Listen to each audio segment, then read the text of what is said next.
unabashed, the most unpredictable, becomes a headline, the most volatile, outrageous behavior, unsubstantiated narratives, a battle of personalities. Welcome to Grand Tamasha, a co-production of the Carnegie Endowment for International Peace and the Hindustan Times. I'm your host, Milan Vaishnav. Ro Khanna is a member of the United States Congress who has represented California's 17th congressional district since 2017. He also serves as co-chair of the Congressional Caucus on India and Indian Americans, and he recently led a bipartisan delegation to India that coincided with India's Independence Day. During their visit, the 8-member delegation met with business, tech, and government leaders in Mumbai, Hyderabad, and New Delhi to talk more about his visit and his views on U.S. India relations. I'm pleased to welcome Congressman Khanna to the show for the very first time. Congressman, thanks so much for taking the time. Well, it's an honor to be on. Thank you for having me. So I want to ask you about your recent trip to India. As you know, the Biden administration welcomed Prime Minister Modi to Washington for a historic visit back in June. Modi, of course, was the guest of honor at a White House state dinner. He addressed a joint session of Congress, and he held a series of meetings with business leaders, diaspora representatives. You know, given that the Modi visit just took place in June, tell us a little bit about why you felt the need to go to India at this particular juncture. Well, it was to build on the momentum of the Prime Minister's visit to the United States and in preparation for the President's visit in September to India, with India hosting the G20. We had a historic trip where, for the first time, a bipartisan congressional delegation was there at the Red Fort on India's Independence Day, seated with the other ambassadors and foreign dignitaries. We met, of course, with the Prime Minister, with Minister Jaishankar, but also with a lot of the business leaders, with Amitabh Bachchan and cultural influencers. And the purpose was to strengthen not just the defense ties and the economic ties, but also the people-to-people ties, which ultimately define strong alliances. It's not just a bond between governments, but a bond between people. And I would say it was a very successful trip. So I want to ask you a little bit about that speech that Modi gave from the Red Fort. But before I do that, I want to ask you a little bit about your own personal journey. I want to go back 4 years ago, and this was just months after the Modi-led government was brought back to power in the 2019 general elections. And you had this post on Twitter. I just want to read it. You said, "It's the duty of every American politician of Hindu faith to stand for pluralism, reject Hindutva, and speak for equal rights for Hindus, Muslims, Sikhs, Buddhists, and Christians."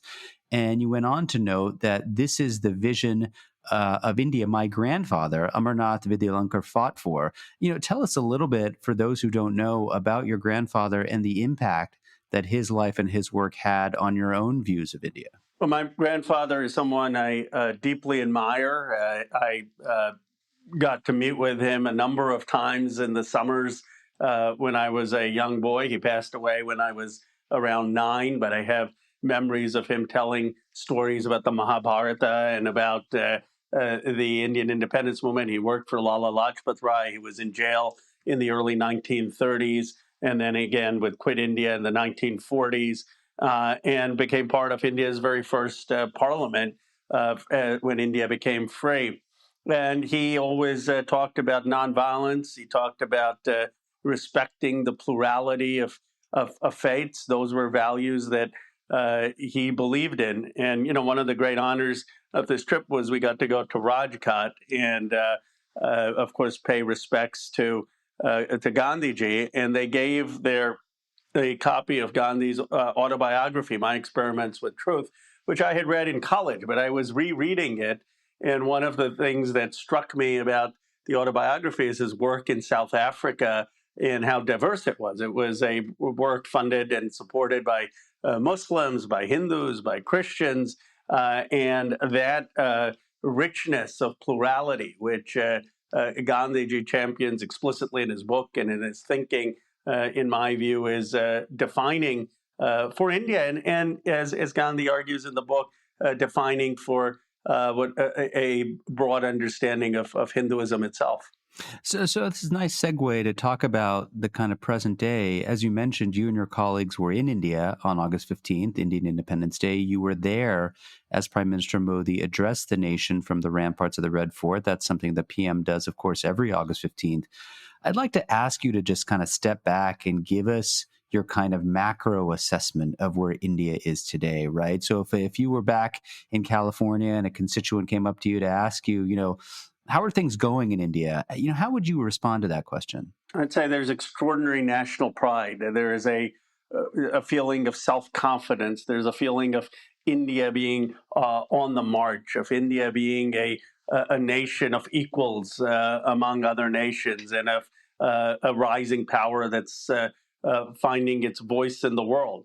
And this is very different than the India which I used to visit as a kid when I would come from the United States and meet cousins, and they'd ask, could I bring them tennis balls from the United States because they didn't have access to that in India, and there was a sense of aura almost of someone's coming to visit from America. All of that is gone. I mean, we went to the IITs, and 95% of the kids from the IITs who are graduating want to stay in India and are very confident about India's future. So the one sentiment I would say that I was left with, and is this a sense that of pride, of national pride.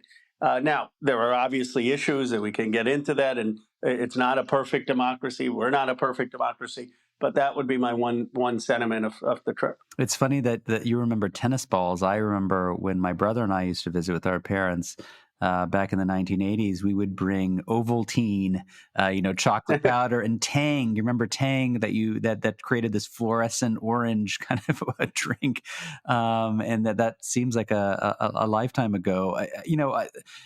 You mentioned that there are issues with Indian democracy, as there are with our own.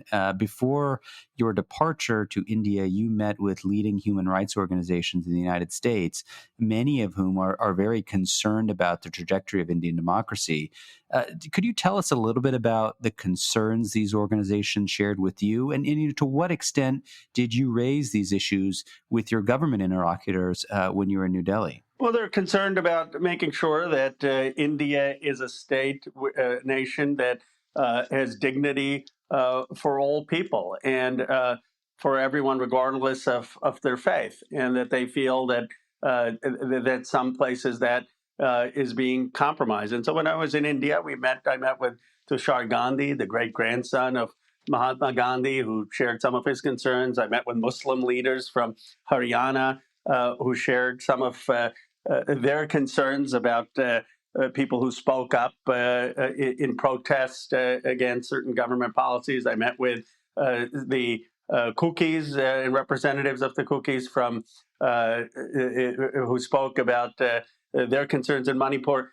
Now, by the way, the government was well aware that I was having these meetings, so it was to their credit that they did not restrict any meeting that I wanted to have. It's not like I did these meetings in secret. My sense was two things. On a people-to-people basis, look, these religions have coexisted in India for hundreds and hundreds of years. And even when you talk to the Muslim leaders, they said, look, it's not at a societal level that we have these challenges. In fact, in one of the hotel lobbies we were staying in, I walked outside for breakfast, and there you had probably 60, 70 people in hijabs, in full Arab gear, Arab dress, and they were socializing, and it was a perfectly normal scene. And if you have that in the middle of Washington, D.C., or even New York, you would have people probably gawking and staring, whereas this was completely normal in India, at least in Mumbai, in the cities. And it was a sense that you've had these religions coexisting for hundreds of years. But of course, there have been issues where, for political reasons, some of the divisions have been exploited, and there have been fear that has been induced, and I've tried to speak out against that, just like I've tried to speak out against that happening in the United States. And I am hopeful that that we will see pluralism and multiracial democracy flourish in the United States. And I'm hopeful we'll see it flourish in India. But it's always a fight to have that happen.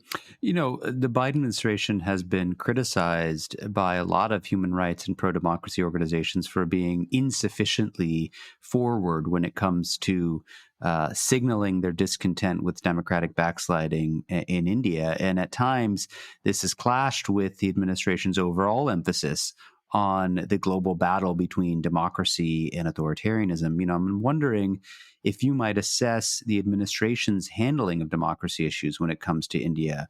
How well have they been able to convey whatever concerns they might have? I think they have conveyed those concerns. The State Department has done reports on human rights, but I think that they have the appropriate humility in conveying those concerns. You can't give India a lecture. A country 2 generations removed from colonialism is not going to be lectured about human rights when there are imperfections in our own democracy. I mean, we may have the return of Donald Trump, who wanted to ban all Muslims from entering America. So I think the administration's approach has been to say, we are allies, we are democracies, we are imperfect democracies. Here are concerns that we have with our own democracy. Here are concerns that we have that people have voiced to us, our constituents, about India, and let's work together to strengthen those democracies. To me, the tone matters, and it has to be a tone of respect as opposed to hectoring. If it's hectoring, it's just going to generate a backlash, and India will say, well, why should we listen to you? You know, there are a lot of weighty issues, and I want to come back to them. But before we do that, I want to inject a little bit of levity here. You know, one of the objectives of your trip, and you mentioned this in the press release announcing the trip, was to quote unquote promote cricket diplomacy between the United States and India, which is not something you hear about a lot in the context of bilateral relations. Tell us a little bit more about what you have in mind and how this visit furthered that objective. Well, we had 2 great cultural objectives. The cricket diplomacy was one of them, because you've got a cricket league actually in the United States led by a lot of the great tech leaders, people like Satya Nadella at Microsoft and Anand and Venki are tech leaders in Silicon Valley. They own cricket teams, and they are going to be competing. And so one of the things I wanted to convey is to have people from India visit for those tournaments, which we did. We were introduced to Jay Shah, who's the head of the cricket organization in Mumbai. There are issues about having Indian players be able to play on those teams that we're trying to work through. And then, of course, the United States will be hosting the T20 World Cup. India is hosting the World Cup, which is not the 20 overs for people who follow cricket. And the United States will be hosting the 20 over World Cup in the summer. And it would be wonderful to get someone from India and India's government to attend, which we conveyed. That's great to hear, and we'll be on the lookout for that. I want to, turn your attention to a slightly different subject, something closer to home. You authored a piece back in January for the magazine Foreign Affairs, in which you argued that Americans should embrace a new economic patriotism that calls for increasing domestic production, bringing jobs back from overseas, and promoting exports. And while this piece was ostensibly written with China in mind, it does raise some interesting questions about the compatibility of U.S. industrial policy under this administration and India's own Make in India agenda, which Prime Minister Modi has championed. And I'm wondering if I could ask you, to what extent are you worried that this new wave of industrial policy, we see it in the U.S., we see it in the EU, we see it in a lot of other countries, is going to lead to an era of closing and protectionism that could be damaging to some of our larger, more broader foreign policy and economic objectives when it comes to integrating and relating with countries like India? Well, you raise a good question, but self-reliancy doesn't mean self-sufficiency. And what I was saying is, look, we should have some of the critical industries in the United States and more domestic production. Of the top 15 steel companies in the world, 9 of them are in China, not a single one in the United States. How is it that we don't have more domestic steel production in the United States? How do we not have more of the active ingredients for basic pharmaceuticals? That doesn't mean that we stop trading with the world or engaging in joint projects. The thing with India is they're not demanding structural trade deficits. We were in Hyderabad with a joint venture between Boeing and Tata that's creating jobs for in India, but it's also creating many jobs in the United States because the Indian airlines, Air India, is buying hundreds of airplanes from the United States. So we don't have the same structural trade deficits with India. The trade is much fairer, creating jobs for Americans and creating jobs for India. In China's case, you have massive trade deficits where it's a one-way street where we just allowed our industry to be hollowed out. And so I am for trade, but it has to be fair, and it can't be just a abdication of industry the way we did with China.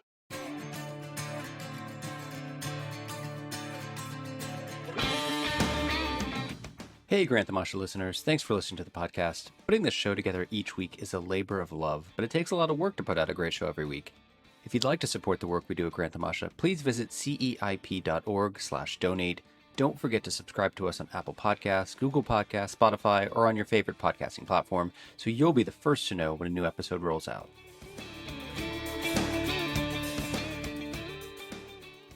You know, when it comes to kind of what people have called industrial policy 2.0 here in the United States, lots of people have talked about the way in which this has set off a new kind of global war for talent, right? If you look at the CHIPS Act, if you look at the Inflation Reduction Act and other pieces of legislation that this administration and Congress have advanced, it is really putting the U.S. in a different position in terms of increasing or renewing our focus on STEM fields, on semiconductor supply chains, on AI, quantum, a lot of industries which have a home in your congressional district.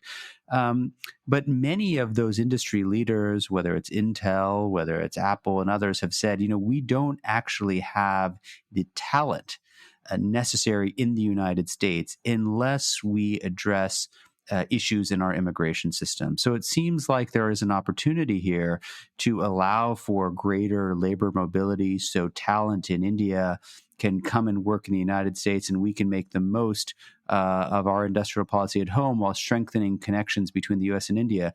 Is something like that in the offing? What are the prospects of that, given we're headed into an election year in our own country, as is India?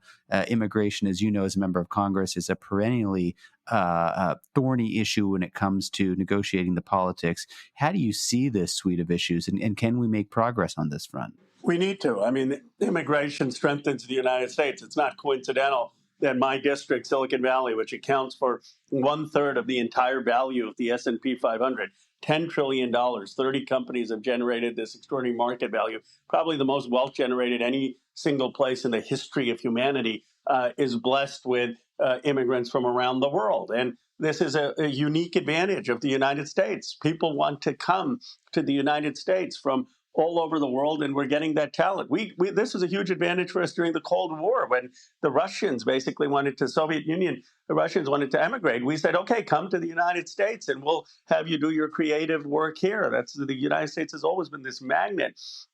And what we need to do is get back to a policy where we're welcoming immigrants in this country to be doing the reindustrialization and being part of this project. Now, we can't have people play games with it. We can't say, okay, we want immigrant labor to come in to take the place of union jobs because we just don't want to pay the union wages, or we want to have market pressures with H-1B to undercut American workers. But what and some of the people played games with it, and I think that upset folks, and justifiably, in the United States.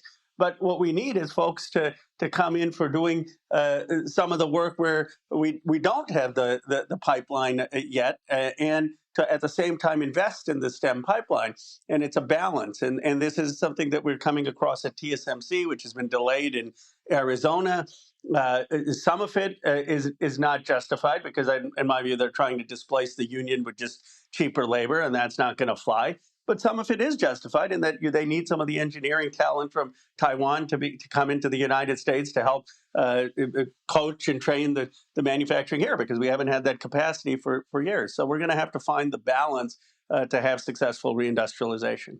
Let me ask you a little bit about the Indian diaspora here in the United States. Indians, depending on how you count, are either the second or the third largest immigrant community in the United States now. By some measures, their ranks have grown by 150% or more in the last 2 decades. However, there is a growing amount of evidence that suggests that the kind of social polarization we're seeing in India, particularly between Hindus and other religious minorities, is replicating itself among the diaspora in America.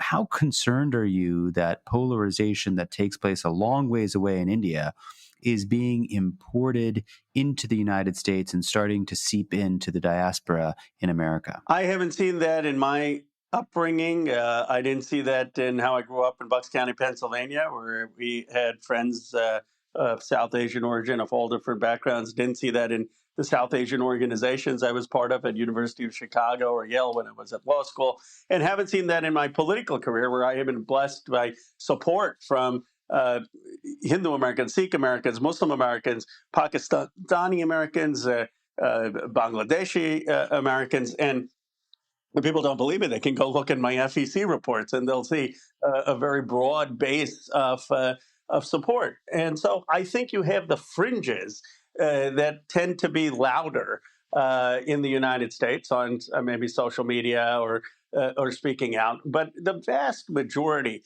of South Asians are still open to having working together on common issues of education, of immigration, of having a more just foreign policy around the world. And I have had broad support from the South Asian community, and hope to continue to build on that. Well, let me just give you an example, just to push back for a second, of an interesting race that happened a couple of years ago in Texas 22 involving an up-and-coming Democrat named Sri Preston Kulkarni. This is in the suburbs of Houston, where this was a reliably red district where Kulkarni came in a close second in a previous election, decided to try his luck again in a constituency that includes places like Sugar Land, where there's a pretty significant South Asian demographic. And there were splits in that community on account of the fact that it was alleged that Kulkarni had taken money from people associated with the HSS, or the American outpost of the RSS, the kind of ideological mothership to the BJP. Now, it's impossible to prove that that was his downfall in this election, but a lot of stories were written about the fact that that kind of polarization, that certain South Asian voters, certain Indian voters wouldn't want to vote for somebody who may have had these links, however distant, did raise concerns at the time. I mean, is this something that you foresee in the future could be more prevalent? So he's got to be a better politician. I don't know what to tell him. He could come shadow me for a week. But I think if you're clear about where you stand, when I'm very clear. I believe we need a stronger U.S. India relationship. I don't apologize for seeking closer ties on defense, on economics, and cultural matters with India. I was honored to be able to meet with Jay Shankar and the Prime Minister. But I also am very clear that I will stand for pluralism. I will meet with Muslim leaders when I go to India and hear them out and speak up for those issues. And so people know where I stand. And if you look at my Twitter feed after the trip, I got criticized for meeting with some of the Muslim leaders. I got criticized for meeting with the government leaders. And you would think, Ro's getting criticized from everyone. And then but then you realize that is the fringe. And the vast majority of people said, okay, yeah, he kind of struck the right balance, and we respect him. So I think if you have a place of conviction and you're consistent about that, and then people over time, even when they disagree with you, may come to respect where you stand. And my view is that the sweet spot of where the South Asian community is they want a closer tie with India. They recognize the importance of the relationship,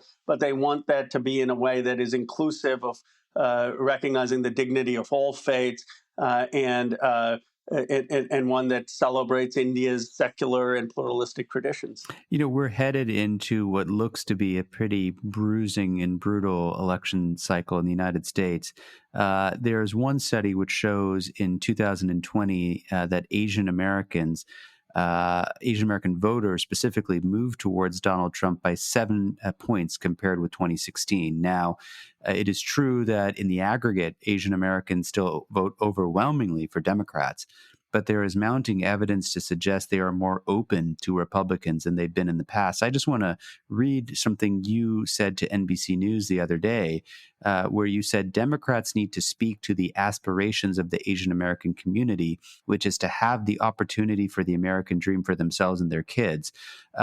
How concerned are you that the Democratic Party is at risk of losing its hold on what is now the fastest growing ethnic racial community in the country? I'm concerned that we need to have a better economic message, and not just for the Asian American community, but for the Black American community, Latino American community. I mean, we had some loss of working class voters in the African American community, the Latino community, and in the Asian American community, we have had some erosion, and that's because people feel they can't buy a home, that their salaries haven't kept up with the cost of living, that we're not speaking clearly to how they're going to achieve the American dream and have enough saved up to have a comfortable life, to have the type of life that my parents came to America for.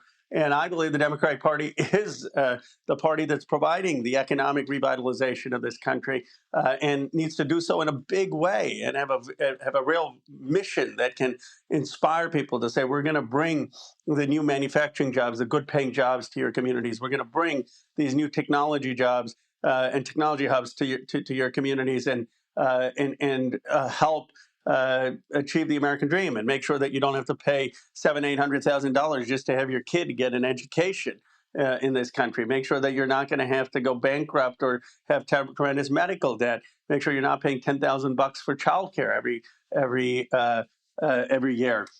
I think those economic issues speak to people. We are an aspirational nation, and the Asian American community in particular is aspirational because of our recent immigrant experiences. And if we do that, we will be able to win. If we don't address that, those core issues, then we risk losing more of these votes.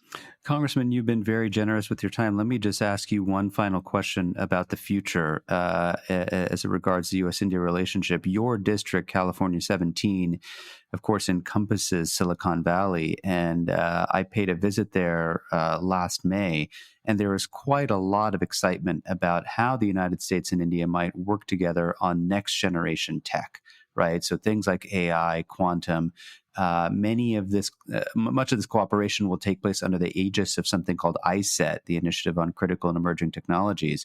As you survey the landscape, what are some of the most promising areas of future U.S.-India cooperation? And do you think we're on the right path to getting there? Well, I do think that cooperation on critical technology is an important area because India, of course, has had tremendous software skills, technology skills. A lot of the new types of advanced weapon systems are going to require AI. In fact, when we were in Hyderabad at iHub, we saw presentations by some of the startups that were doing extraordinary things of having drones basically be able to strike targets with the use of AI.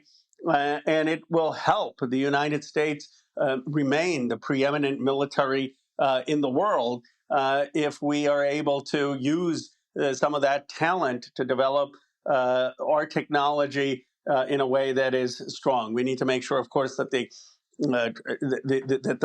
information is protected and make sure that we are able to have the type of cooperation with India that we do with the Great Britain and Japan and Israel.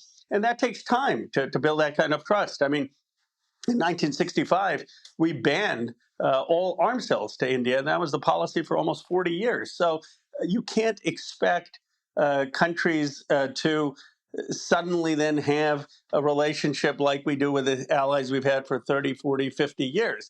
That trust takes time, but we are on the right track. My guest on the show this week is Ro Khanna. He is a member of the House of Representatives representing California's 17th Congressional District.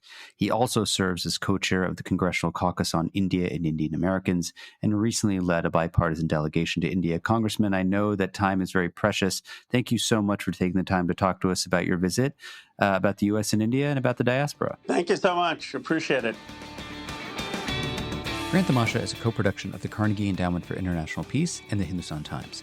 This podcast is an HT Smartcast original and is available on htsmartcast.com. You can also find us on Apple Podcasts, Google, Spotify, or wherever you get your podcasts. Don't forget to rate and review. It helps others find the show more easily. For more information about the show and to find the writing we mentioned on this week's episode, visit our website, granthamasha.com. Tim Martin is our audio engineer, and Mira Verghese is our executive producer. Thanks for listening, and see you next week.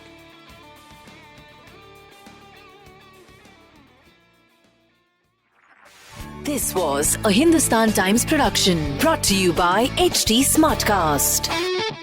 HT Smartcast.